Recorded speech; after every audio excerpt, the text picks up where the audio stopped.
వాళ్ళ కుటుంబాలను ఆదుకోవాల్సిన బాధ్యత తెలంగాణ రాష్ట్ర ప్రభుత్వం మీద ఉన్నది అని చెప్పి నేను సంపూర్ణంగా విశ్వసిస్తున్నా.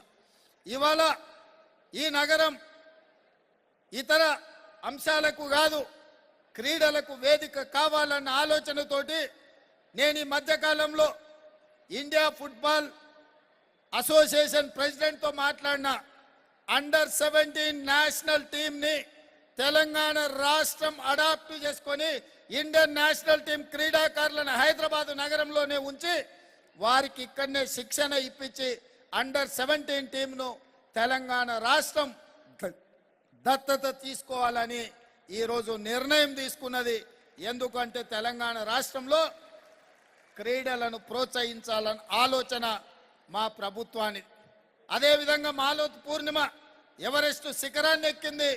మన తెలంగాణ ప్రాంతానికి సంబంధించిన బిడ్డ గ్రామీణ ప్రాంతాలు. ఇవాళ మట్టిలో మాణిక్యాలను వెలికి తీయాలి.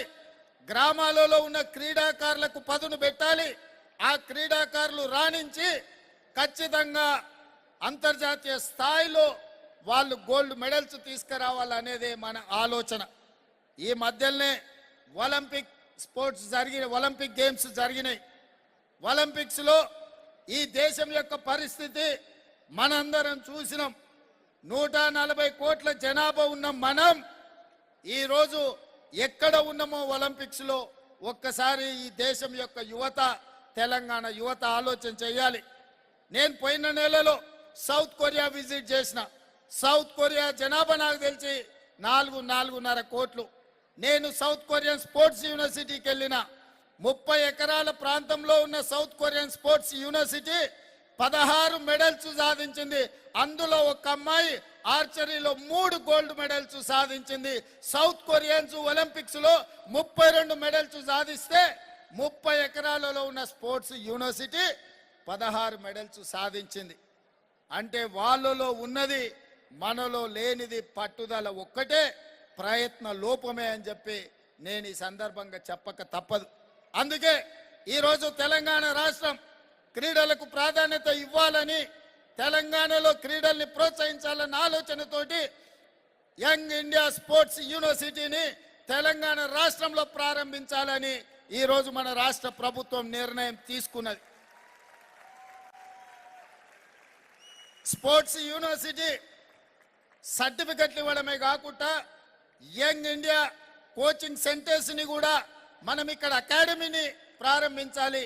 అకాడమీ ఉన్నప్పుడే దేశ స్థాయిలో ఉన్న క్రీడాకారులకు శిక్షణ ఇవ్వడానికి అవకాశం ఉంటుంది. దేశంలో ఉండే క్రీడాకారులకు శిక్షణ ఇవ్వడానికి సౌత్ కొరియన్ స్పోర్ట్స్ యూనివర్సిటీలతో మాట్లాడిన నేను వాళ్ళ కోచ్లను ఇక్కడ మన దేశానికి, మన రాష్ట్రానికి పంపించి ఇక్కడి క్రీడాకారులకు శిక్షణ ఇవ్వడానికి కూడా ప్రాథమికంగా వాళ్ళతో చర్చించడం జరిగింది.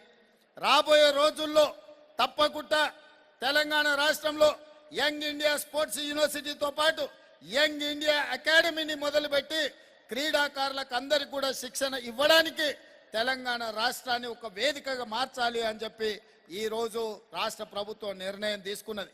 ఇవాళ నిఖత్ జరీన్కి చదువుకుంటేనే కాదు, క్రీడలలో రాణిస్తే కూడా గ్రూప్ 1 పోస్ట్ వస్తుందని యువతకు ఆదర్శంగా ఉండడానికి అవకాశాలు కల్పించినాం.